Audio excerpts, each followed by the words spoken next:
तो हाँ जी मैम, देखो जी, ये आपकी जन्म लग्न कुंडली का चार्ट है। आपकी देखो जी बनी है सिंह लग्न की जन्म कुंडली। और इस लग्न कुंडली के जो मालक बने हैं वो है सूर्य ग्रह, जो कि दूसरे घर में बैठे हैं। आपकी अगर कुंडली की बात करें, काफ़ी ग्रह अच्छे भी हैं, कुछ एक दो ग्रह आपका खराब भी है। तो जो ग्रह आपके अच्छे हैं, एक तो सूर्य आपका अच्छा है, अच्छे फल देगा। बुध अपने घर में बैठा है, वो भी अच्छे फल देगा। गुरु भी आपको अच्छे फल देगा। मंगल आपका अपने घर में बैठा है, अच्छे फल देगा। राहु उच्च का बैठा है, केतु उच्च का बैठा है, ये भी अच्छे फल देंगे, लेकिन थोड़े से खराब फल भी देंगे। चंद्रमा कुछ अच्छे फल भी देगा, कुछ खराब फल भी देगा। शनि देखो जी आपको अच्छे फल भी देगा, खराब फल भी देगा। शुक्र आपको ज़्यादातर देगा खराब फल। तो आपको मैं पूरा विस्तार से बता देता हूँ कि जो ग्रह अच्छे हैं क्या अच्छे फल देंगे, खराब ग्रह जो आपके हैं वो क्या खराब फल देंगे, क्यों खराब फल देंगे, और उनको कैसे सही करना है, उनके क्या उपाय करने हैं। तो ये पूरा विस्तार से बताने वाला हूँ। तो चलिए शुरू करते हैं। तो सबसे पहले देखो जी, आपको मैं आपकी कुंडली की भविष्यवाणी करने से पहले थोड़ी सी बेसिक जानकारी बताऊंगा, ताकि जो आपको मैं भविष्यवाणी बताने वाला हूँ वो आपको अच्छी तरह से समझ आ जाए। तो बेसिक जानकारी ये है कि ये जो आपकी मैंने कुंडली का चार्ट बना रखा है, इसमें देखो जी टोटल 12 घर हैं। और ये जो 12 घर हैं ये आपकी लाइफ की किसी न किसी जानकारी को दर्शाएंगे, रिप्रेजेंट करेंगे। तो 12 घर कौन से हैं, पहले आपने इस बात को समझना है। देखो जी, आपसे मैं रिक्वेस्ट करूँगा कि 12 घरों को आप अच्छी तरह से समझ लें, याद कर लें। तो यहाँ से आपका पहला घर शुरू होगा। ये आपका दूसरा घर है, ये तीसरा घर, चौथा घर, पाँचवा घर, छठा घर, सातवां घर, आठवां घर, नौवां घर, 10वां घर, 11वां, और ये आपका 12वां घर। तो अब देखो जी, जैसे कि मैंने बोला कि ये जो पहला घर है, ये पहला घर देखो जी आपका है शरीर। ये आपके शरीर की बनावट, आपकी सेहत, आपका स्वभाव, रंग रूप, पर्सनैलिटी, सर मस्तक, जो भी मतलब आपके बारे में पता करना है, इस पहले घर से पता करेंगे। ये दूसरा घर आपके धन का है। ये तीसरा घर आपके छोटे भाई बहनों का। ये चौथा घर है आपकी माता, मकान और वाहन का। इस पांचवें घर से आपकी संतान का सुख देखेंगे, पढ़ाई देखेंगे। ये छठा घर आपके शत्रु रोग कर्जे का है। ये सातवां घर है आपके पति का, विवाह का। ये आठवां घर आपकी उम्र का है। ये नवम भाव से आपका भाग्य देखेंगे। ये 10वां भाव है आपके काम काज का। 11वां घर आपके लाभ का है, और 12वां घर आपके खर्चों का है। तो आपको देखो जी मोटा मोटा समझ आ चुकी है कि जो 12 घर मैंने बताए हैं वो किसी न किसी चीज़ को दर्शाएंगे। अब देखो जी, जैसे कि मैंने बोला कि ये 7वां घर आपके पति का है, विवाह का है, तो उसके लिए यहाँ पे 11 नंबर लिखा है। जो मालक है इसका वो है शनि ग्रह। हम शनि को देखेंगे। और इस 7वें घर के ऊपर मंगल और राहु की दोनों की दृष्टि है, गुरु की भी दृष्टि है, तीनों को भी देखेंगे। ऐसे ही 5वां अगर आपकी मैंने संतान का बोला है, तो उसके लिए यहाँ पे 9 नंबर लिखा है, मालिक इसका गुरु है, इस गुरु को भी देखेंगे। और इस 5वें घर के ऊपर केतु बैठा है, राहु की दृष्टि है, इनको भी देखेंगे। ऐसे ही यानी कि जो भी आपके सवाल है, आपका जो काम काज के रिगार्डिंग सवाल है, इस घर को देखेंगे। और इस घर का मालिक कौन है, शुक्र, शुक्र को देखेंगे। तो अब देखो जी, बात करते हैं भविष्यवाणी की। जैसे कि अभी आपको मैंने क्या बोला कि आपके कुछ ग्रह अच्छे हैं, कुछ ग्रह खराब भी हैं। जो ग्रह देखो जी आपके अच्छे हैं, उन्होंने अच्छे फल कब देने हैं, जब उनकी दशा आपके ऊपर आएगी। और जो ग्रह आपके खराब बैठे हैं, उन्होंने खराब फल कब देने हैं, जब उनकी दशा आपके ऊपर आएगी। और अभी देखो जी आपके ऊपर दशा किसकी है, वो है शुक्र ग्रह की, जो कि पिछले 2010 से आपके ऊपर चली है, और अभी भी 10 साल की पड़ी है, 2030 में ख़त्म होगी। आप ये समझ लो, सोच लो कि आपकी लाइफ के ऊपर जो अभी वर्तमान में बड़ा असर है वो शुक्र का है। और कितना असर है आपके ऊपर, 80%। मतलब आपके ऊपर 80% जो असर है, आपकी जो 100 में से 80% लाइफ है, उसमें से जो बड़ा असर शुक्र का है। असर का मतलब ये लगा लो कि आपके साथ जो भी कुछ हो रहा है, जो भी आप खा रही हैं, पी रही हैं, काम कर रही हैं, सोच रही हैं, कुछ भी सुबह से लेकर मतलब रात तक आपकी लाइफ में जो भी एक्टिविटी हो रही है, इस शुक्र की वजह से हो रही है, और होती रहेगी 2030 तक। और 20% आपके ऊपर जो असर है वो गुरु का है, क्योंकि गुरु की चल रही है अंतर्दशा, जो कि 8वां महीना 20 से चली है, और ये अभी 23 तक रहेगी। तो आपको देखो जी समझ आ चुकी है कि आपकी जो वर्तमान लाइफ है, इस समय आपके ऊपर असर शुक्र का भी है और गुरु का भी, दोनों का असर है, लेकिन ज़्यादा असर शुक्र का है। तो सबसे पहले हमें शुक्र को देखना पड़ेगा कि वो आपका कैसा है, वो अच्छे फल दे रहा है या बुरे फल दे रहा है। तो शुक्र देखो जी आपका यहाँ पे बैठा है इस घर में, और यहाँ पे आपके 4 ग्रह बैठे हैं, जैसे कि शनि, बुध, शुक्र और सूर्य। और ये मैंने आपको कौन सा घर बोला, आपका दूसरा घर बोला है। मैं आपको एक बात समझाता हूँ, देखो जी, एक थोड़ा सा फार्मूला समझाता हूँ। मान लो आपका रूम है, मैं आपकी बात कर रहा हूँ, मान लो आपका एक पर्सनल रूम है। आपके पर्सनल रूम में आप बैठी हैं और आपका देखो जी वहाँ पे कोई शत्रु बैठा है, आपका मित्र भी बैठा है। तो क्या होगा, देखो जी, आप अपने रूम में बैठ के क्या करेंगी, अपने रूम की रक्षा करेंगी, क्योंकि आपका रूम है। तो आप अपने मतलब रूम की देखभाल करेंगी। और वहीं पे आपका जो मित्र बैठा होगा वो क्या करेगा, वो भी आपके रूम का अच्छा करेगा, क्योंकि मित्र है, मेहमान बन के आया है। और तीसरी बात, जो आपका शत्रु बैठा होगा वो क्या करेगा, आपके रूम का नुकसान करेगा, क्योंकि आपका शत्रु है। तो वो आपके रूम में पड़ा टीवी तोड़ देगा, फ्रिज तोड़ देगा। वो मतलब आपके रूम का, घर का करेगा नुकसान। वो काम यहाँ पे हो रखा है। ये जो घर है, ये पहले आपको बता दूं, ये दूसरा घर है आपके धन का। अभी आपको मैंने क्या बोला था कि जो 12 घर होते हैं किसी न किसी चीज़ को दर्शाते हैं। ऐसे ये जो दूसरा घर है आपके धन का है। धन देखो जी, धन जो कमाना होता है, कमाया जाता है, वो यहाँ से देखा जाता है 11वें घर से। जो आपके धन कमाने के साधन हैं वो इस घर से देखे जाएंगे। और ये दूसरा घर आपके धन जोड़ने का है, जो भी मतलब आपके पास पैसा है, आपका बैंक बैलेंस है, धन संपत्ति है, प्रॉपर्टी जमीन जायदाद है, इस घर से देखेंगे। इसके अलावा दूसरा घर आपके परिवार का, आपकी फैमिली का है, कुटुंब का। तीसरा यहाँ से वाणी भी देखी जाती है। इसके अलावा हजारों चीज़ें हैं देखी जाती हैं, लेकिन आपको मैं सिर्फ मोटा मोटा बता रहा हूँ। तो ये चीज़ें मतलब आपके धन के, परिवार के, वाणी के बारे में इस घर से देखेंगे। और इस घर का जो मालिक बना है, 6 नंबर लिखा, कौन है, बुध ग्रह है। और बुध कहाँ बैठा, अपने ही घर में बैठा। देखो जी, अच्छी बात है, क्योंकि अपने घर में बैठा क्या करेगा, अपने घर का अच्छा करेगा। और यहाँ पे जो सूर्य बैठा है वो भी इस घर का अच्छा करेगा। लेकिन यहाँ पे जो 6 नंबर लिखा है ये कन्या राशि है और ये शुक्र की नीच राशि है। और कोई भी ग्रह जब अपनी नीच राशि में बैठ जाता है तो वह उसकी सबसे खराब प्लेसमेंट होती है। और नीच का होने की वजह से वो ग्रह सबसे ज़्यादा खराब फल देता है। तो शुक्र आपका नीच का बैठा है तो क्या करेगा, इस घर का नुकसान करेगा। अब देखो जी, अब शुक्र की बात करते हैं कि शुक्र क्या अच्छे बुरे फल, क्योंकि मैंने अभी क्या बोला कि शुक्र आपका नीच का है। तो ये आपको देखो जी कन्फर्म है कि ये आपको मतलब 100 में से 80-90% खराब फल देगा। ये तो कन्फर्म है। लेकिन खराब फल में आएगी कमी, कमी भी आएगी। खराब फल देगा, खराब फल ही देंगे, इसने खराब फल हैं, लेकिन खराब फल मिलेंगे आपको कम मात्रा में। मैं आपको बताऊंगा क्यों कम मात्रा में मिलेंगे, देगा खराब फल ही। तो शुक्र देखो जी यहाँ पे 2 नंबर लिखा है, इस घर का मालिक है। और ये है घर आपके काम काज का। मैंने क्या बोला था कि ये 10वां भाव है आपके काम काज है। जो भी आप मतलब काम काज कर रही हैं, चाहे वो नौकरी है, कारोबार, बिजनेस, जो भी कर रही हैं, वो शुक्र से देखेंगे। ये 10वां भाव आपकी मान प्रतिष्ठा का भी है, सरकार भी यहाँ से देखी जाती है, पिता का सुख भी यहाँ से देखा जाता है। इसके अलावा भी काफ़ी चीज़ें हैं। और शुक्र यहाँ पे जो 7 नंबर लिखा है, तीसरे घर का भी मालिक है, जो कि आपके छोटे भाई बहनों का, पराक्रम का, उद्यम का, मेहनत का, साहस का। और दोनों घर का मालिक कौन है, शुक्र। तो बैठा है नीच का और बैठा भी धन के घर में है। तो पहले मैं आपको बताता हूँ कि खराब फल क्या देगा। खराब फल ये देगा कि धन के घर में बैठा है नीच का, तो क्या करेगा, आपके धन की हानि करेगा। आपको आपका धन मतलब आप जोड़ नहीं पाएंगी, धन आपका फजूल खर्च होता रहेगा। जितना मर्जी धन कमा ले, धन जोड़ नहीं पाएंगी। धन किन्हीं ना किन्हीं कारणों की वजह से आपका खर्च होता रहेगा। और दूसरा, अगर आपकी मैंने फैमिली का बोला है, परिवार का, इनको लेके कोई ना कोई दिक्कतें, परेशानी आपको जरूर आएंगी। और शुक्र देखो जी आपके काम काज का मालिक है, तो आपको काम काज के रिगार्डिंग भी दिक्कतें आएंगी। जो भी आप काम काज कर रहे हैं उसमें आपको, उसको भी लेके आपको दिक्कतें, परेशानियाँ लगी रहेंगी। मान प्रतिष्ठा में कमी करेगा। तीसरे घर जो कि छोटे भाई बहन का, छोटे भाई बहन अगर आपके होंगे उनको भी लेके दिक्कतें, परेशानियाँ। शुक्र शुक्र देखो जी आपको कोई छोटा मोटा गुप्त रोग भी दे सकता है। गुप्त अंगों से रिलेटेड कोई ना कोई गुप्त रोग होने के भी योग हैं। आपके गुप्त शत्रु भी बढ़ाएगा। और इसके अलावा शुक्र यहाँ पे, इसके अलावा भी काफ़ी चीज़ें हैं जो आपको खराब फल देगा। और शुक्र विवाह का कारक भी, विवाह संबंधी भी दिक्कतें देगा, मैरिज लाइफ में भी दिक्कतें, परेशानियाँ क्रिएट करेगा ये। और अब देखो जी सवाल ये है कि भाई, एक तो सवाल ये है कि इसके बुरे फलों से बचना कैसे है।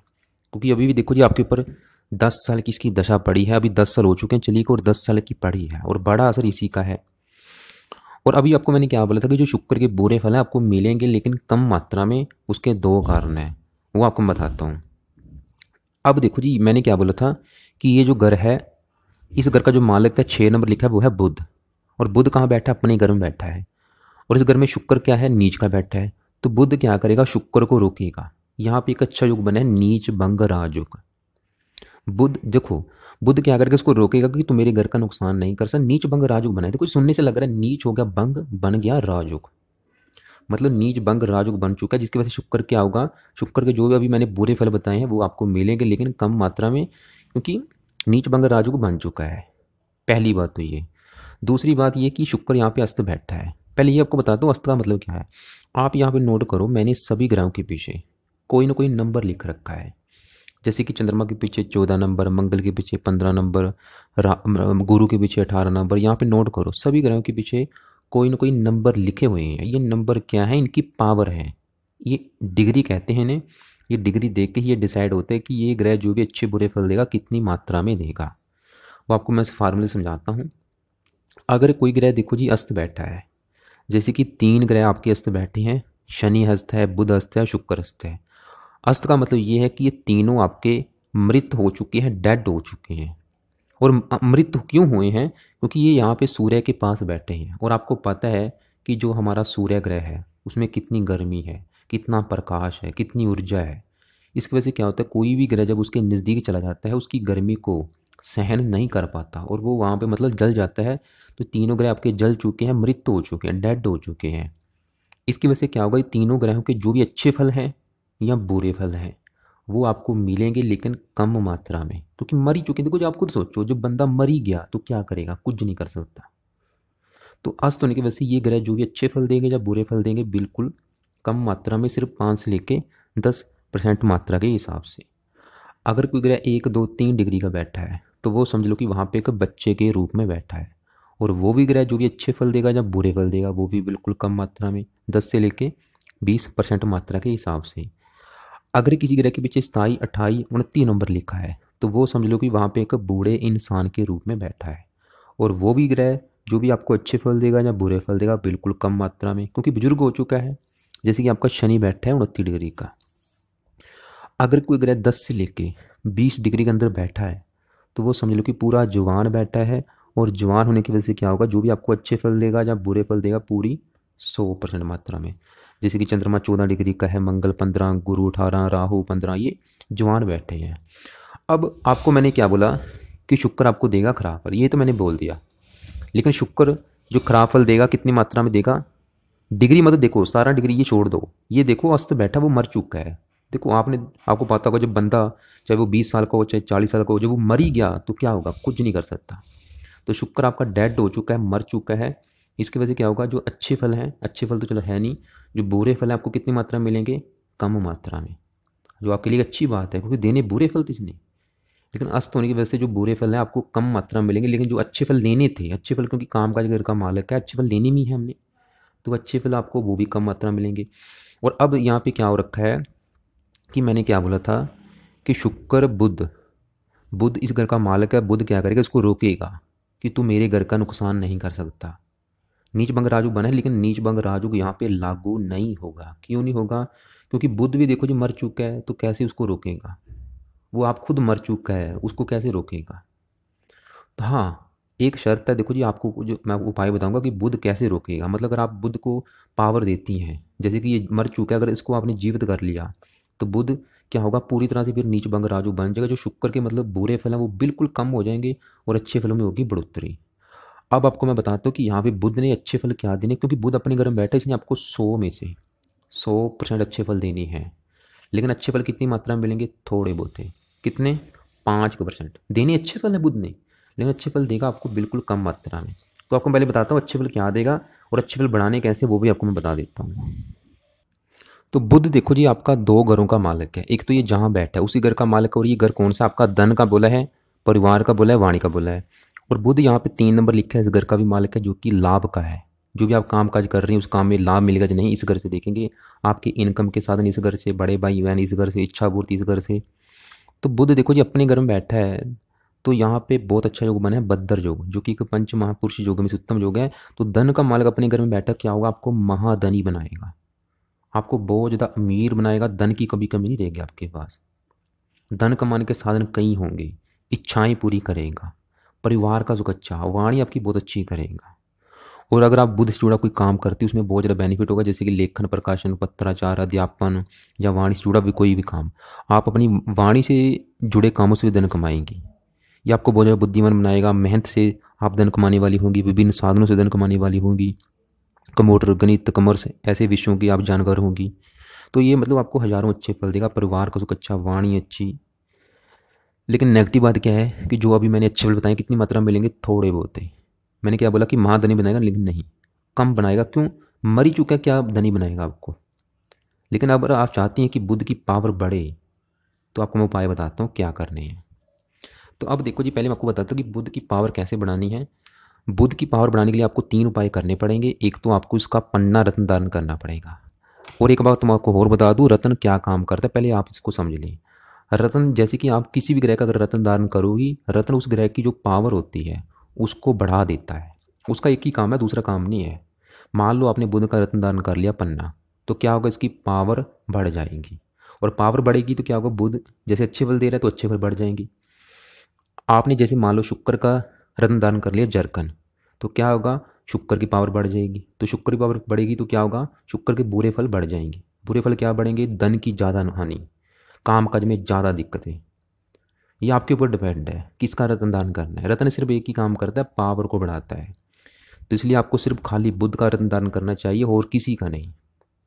आपने शुक्र का जरकन भी शायद बता रखा है, गले में दान कर रखा है। बुध का देखो जी, रत्न दान करो, फालतू में रत्न दान ना करो।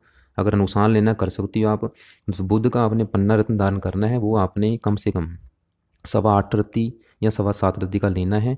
उसे चांदी में जड़वा के बुधवार के दिन सुबह के समय दान करना है। सुबह 7:15, 8:15 या 9:15 लेफ्ट हैंड की इस फिंगर में दान करना है। शुक्ल पक्ष जो पहला बुधवार आएगा उस दिन इसे दान करना है। धारण करने से पहले एक बार कच्चे दूध में गंगा जल में धो लेना है और बुध ग्रह का एक माला मंत्र जप करके उनसे प्रार्थना करनी है, धारण कर लेना है। दूसरा उपाय है ये है कि आप इसका रोजाना मंत्र जाप करके भी इसकी पावर को बढ़ा सकती हो। और मंत्र है इसका ओम बूम बुद्धाय नमः। 1-2 माला सुबह के टाइम जरूर करो। तीसरा, हरे रंग के कपड़े ज़्यादा यूज़ करो। अब देखो जी, शुक्र की अगर बात करें, क्योंकि शुक्र मैंने क्या बोला था कि नीच भंग राजू तभी बनेगा जब बुध की पावर बढ़ेगी। तो शुक्र वैसे आपको जो बुरे फल दे रहा है उसमें कमी आएगी। एक तो क्योंकि शुक्र अस्त है, दूसरा चलो थोड़ा बहुत नीच भंग राजू बना है, लेकिन थोड़ा बहुत बना है। लेकिन हमने शुक्र को, अगर आप चाहते हैं कि शुक्र को बिल्कुल सही करना, मतलब इसकी अच्छी पावर को बढ़ाना चाहती हैं, बुरी पावर कम करना चाहती हैं, इसके लिए, क्योंकि आपके ऊपर देखो जी इसका बड़ा असर है। आपकी लाइफ में जो भी दिक्कतें आ रही हैं, परेशानी आ रही हैं, चाहे वो काम काज को लेके, चाहे मान प्रतिष्ठा में है, कोई भी, ये कारण है शुक्र, क्योंकि बड़ा असर है देखो जी इसका। तो इसको सही करने के लिए पूरी तरह से इसके आपको करने पड़ेंगे पाठ पूजा। पाठ पूजा में पहले नंबर पे है शुक्र कवच का पाठ, जो कि सबसे बेस्ट उपाय है। कम से कम 4-5 पाठ सुबह के टाइम करने हैं। शुक्रवार के दिन से संकल्प लेके शुरू करो कि हे शुक्र देवता, आपकी चल रही है महादशा, आपका मतलब मैं रोजाना 4-5 पाठ शुक्र कवच के किया करूँगी, ताकि आप मुझे अच्छे फल दो, बुरे फल ना दो। और 3-4 पाठ आपने शुक्र स्रोत के भी करने हैं। इसके अलावा एक माला कम से कम शुक्र का मंत्र भी करना है, जो कि है ओम शुम शुक्राय नमः। और हो सके शुक्रवार का व्रत रखें, कथा करें, आरती करें। या फिर शुक्र ग्रह की ना एक देवी है माता लक्ष्मी, उनकी भी आप पूजा उपासना कर सकती हैं। और रत्न फालतू में धारण नहीं कभी करना इसका। नीच का बैठे रत्न क्यों धारण करूँगी आप इसका। अब बात करते हैं यहाँ पे सूर्य ग्रह की। और सूर्य ने भी आपको 100 में से पूरे 100% अच्छे फल देने हैं, और देगा भी, क्योंकि डिग्री 15 है, पूरा जवान बैठा है। तो जैसे कि आपको मैंने क्या बोला था कि सभी जो घर होते हैं किसी न किसी चीज़ को दर्शाती हैं। जो सूर्य है, देखो जी यहाँ पे जो 5 नंबर लिखा है, आपके पहले घर का मालिक है। और पहला घर है आपका शरीर। जैसे कि चौथा घर आपकी मैंने माता का बोला है, 5वां घर बच्चों को बोला है, 7वां घर आपके पति का बोला है। ऐसे ही जो पहला घर है ये आपका घर है। ये आपके बारे में बताएगा, चाहे आपकी सेहत देखनी है, स्वभाव देखना है, रंग रूप देखना है, पर्सनैलिटी देखनी है, सर मस्त, जो भी आपके बारे में। इस पहले घर से, और पहले घर का मालिक कौन है, सूर्य है, जो कि बैठा है दूसरे घर में, बुध घर में। तो सूर्य आपको अच्छे फल ये देगा कि आपको एक तो धनी बनाएगा, परिवार का सुख अच्छा देगा। सूर्य सरकार का कारक है, सरकारी क्षेत्रों से आपको लाभ मिलेगा। पिता कारक है, पिता से भी वैसे लाभ मिलेगा। और सूर्य की दशा आपकी वैसे अच्छी जाएगी। आपके शरीर का मालिक आपकी सेहत अच्छी करेगा, जहाँ तक सेहतमंद होगा, तंदुरुस्त होगा, बुद्धिमान होगा, जीवन में काफ़ी आगे बढ़ेगा, नाम कमाएगा। ये सूर्य की दशा अच्छी जाएगी आपकी, ये तो आपको अच्छे फल देगा। और सूर्य की जो दशा आएगी, शुक्र की जब महादशा 30 में ख़त्म होगी, इसकी चलेगी आपके ऊपर महादशा, वो बहुत अच्छी जाएगी आपकी। अब देखो जी, दूसरे ग्रहों की बात करते हैं। यहाँ पे मंगल ग्रह की बात करते हैं। और ये है घर आपका चौथा घर। और चौथा घर है आपकी माता का, मकान का, वाहन का, भूमि जमीन जायदाद का, घरेलू सुख, घर का वातावरण, घर की ज़रूरतें, नौकर चाकर, ये सब कुछ इस घर से देखेंगे, चौथे घर से। और चौथे घर का मालिक कौन बना है, 8 नंबर लिखा मालिक कौन है, मंगल बना है। अच्छी बात क्या है कि मंगल अपने ही घर में बैठा है, बहुत अच्छी बात है। और मंगल यहाँ पे जो 1 नंबर लिखा है इस घर का भी मालिक है, जो कि आपका नवम भाव है। नवम भाव आपके भाग्य का है, भाग्य, तीर्थ यात्रा, विदेह यात्रा। मंगल की देखो जी 3 दृष्टियाँ होती हैं। चौथी दृष्टि यहाँ पे, 7वीं यहाँ पे, 8वीं यहाँ पे। मंगल आपको 100 में से 80% अच्छे फल देगा। अपने घर में बैठा है, रुचि योग बना है, जो कि पंच महापुरुष योग में से उत्तम योग है। तो चौथा घर किस चीज़ का है? आपके मकान का। तो क्या होगा? आपको मकान का सुख अच्छा मिलेगा। वाहन का है, वाहन का सुख अच्छा, भूमि का है, आपको बड़ी भूमि संपत्ति का स्वामी बनाएगा। आपके पास मतलब भूमि, मकान, वाहन आदि सभी सुख होंगे। घरेलू सुख अच्छा, घर का वातावरण अच्छा, आपको भाग्यशाली बनाएगा। भाग्यवंशी आपको मतलब भाग्यवंशी आप सुखपूर्वक, क्योंकि चौथे घर से सुख देखा जाता है, भाग्य बैठा है आपके घर में, तो भाग्यवंशी आपको सुखपूर्वक सभी सुख लाइफ में मिलेंगे। आपका घरेलू सुख अच्छा होगा, घर का वातावरण अच्छा होगा। खराब फल ये देखा, चौथी दृष्टि पड़ेगी 7वें घर के ऊपर, जो कि आपके विवाह का है, पति का है। थोड़ा बहुत पति से मनमुटाव, पति को लेके, विवाह को लेके कोई ना कोई दिक्कतें परेशानी जरूर आएंगी। 7वीं यहाँ पे पड़ेगी। वैसे काम काज रिगार्डिंग अच्छे फल देगा, लाभ के लिए भी अच्छा है। मंगल फिर भी आपका तकरीबन अच्छे फल देगा। कुछ कुंडली को मंगलिक बना के बैठा है, इसलिए की वजह से थोड़ा सा विवाह संबंधी, पति संबंधी कोई ना कोई दिक्कतें परेशानियाँ आ सकती हैं, जैसे कि पति से मनमुटाव, लड़ाई झगड़े, ये चीज़ें हो सकती हैं। और अब देखो जी आगे बात करते हैं यहाँ पे केतु राहु की।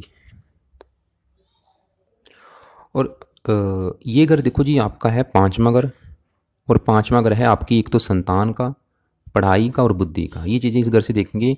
और इस घर का जो मालिक बना है 9 नंबर लिखा वो है गुरु। ये चीज़ें हम गुरु से भी देखेंगे।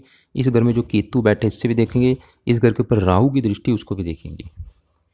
केतु वैसे यहाँ पे उच्च का बैठा अच्छी बात है, लेकिन इस घर के ऊपर जो राहु की दृष्टि है वो इसकी नीच राशि है। तो और मैं देखो आपको एक बात और बता दूं कि मैंने ऐसी वैसे हजारों कुंडलियाँ देखी, जब भी राहु केतु 5वें घर में बैठ जाते हैं, ये संतान संबंधी कोई ना कोई दिक्कतें जरूर देती हैं, चाहे उच्च के क्यों ना बैठे हो। तो आपका वैसे उच्च का बैठा, लेकिन फिर भी आपको संतान संबंधी कोई ना कोई दिक्कतें जरूर आएंगी। खासकर जो आती है कि कन्या संतान ज़्यादा होती है, पुत्र कम होता है, कई बार होता ही नहीं, अगर होता है विलंब से होता है, पाठ पूजा ज़्यादा करने पड़ते हैं। केतु 5वें घर में बैठ के गर्भपात भी कराता है। कई बार होता है कि संतान ऑपरेशन के द्वारा भी होती है, ये चीज़ें हो सकती हैं। तो केतु यहाँ पे वैसे अच्छे फल ये देगा, क्योंकि उच्च का बैठा है, आपको पढ़ा लिखा बनाएगा, बुद्धिमान बनाएगा। लेकिन कारण क्या है कि इस घर के ऊपर जो राहु की दृष्टि, और ये राहु की नीच राशि है। तो मेरे हिसाब से आप दोनों की वैसे शांति करें।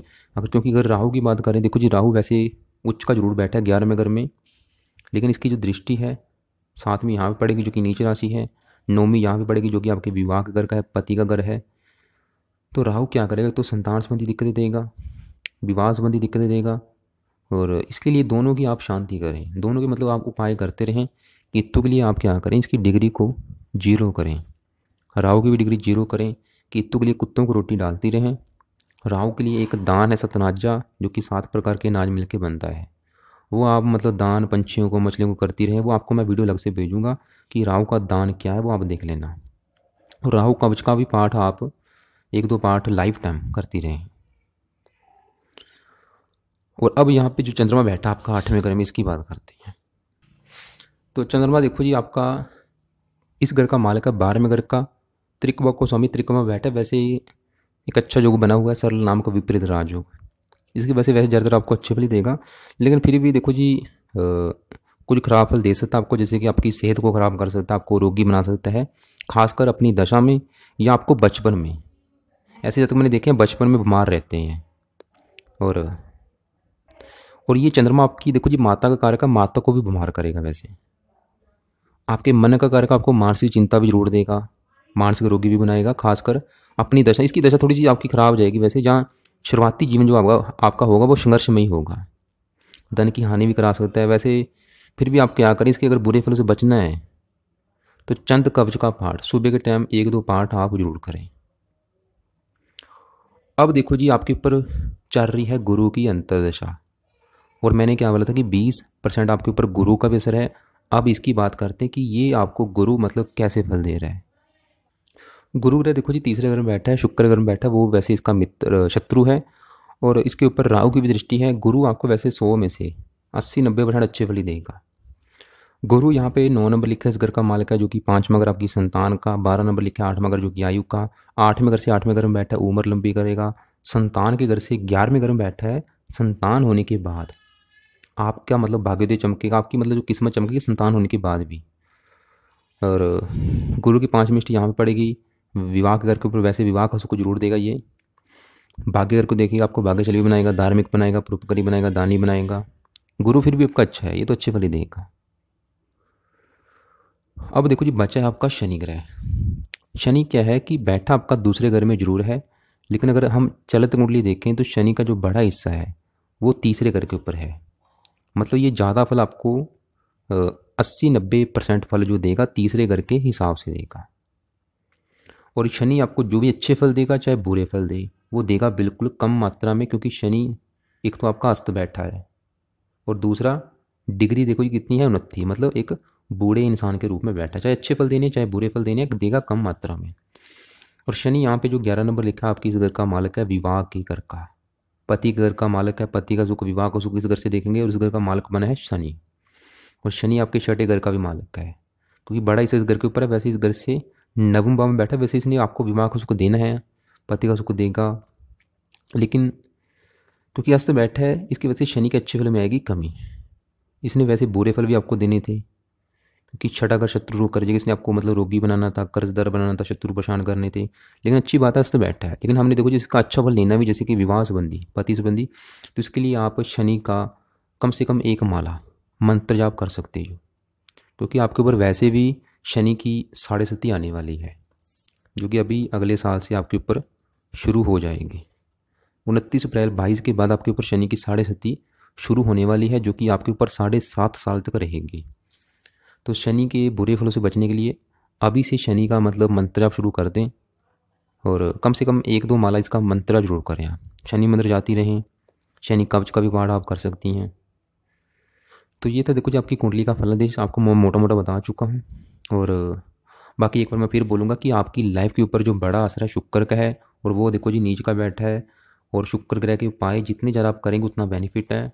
गुरु की अंतरिक्ष है, फिर भी गुरु वैसे अच्छे फल दे ही रहा है, फिर भी अच्छे फल बढ़ाने के लिए, थोड़े बहुत जो बुरे फल उसमें कमी करने के लिए, गुरु का भी सुबह के टाइम एक माला ओम ब्रह्म बृहस्पति नमः मंत्र का जाप आप कर सकती हैं। फालतू में रत्न कोई दार नहीं करना है, और रत्न करना है सिर्फ बुध का कर सकती हैं। और रत्न देखो जी मैं क्या बोला कि रत्न सिर्फ ग्रह की पावर को बढ़ाता है। बाकी फिर भी आपके समझ में अगर कोई चीज़ नहीं आई, या आपने कोई जो सवाल हैं वो आप लिख के मुझे आप कॉल कर लेना, और कॉल करने से पहले एक बार मुझे व्हाट्सअप करके आप ज़रूर पूछ लेना। और इस वीडियो के अलावा आपको मैं कुछ अलग से वीडियो भेजूँगा, उन सभी वीडियो को देख लेना। उसमें से एक वीडियो होगी 9 ग्रह दान की, जिसमें से आपने केतु का दान देख लेना क्या क्या है, राहु का दान, इनके आपने दान करते रहना है लाइफ टाइम।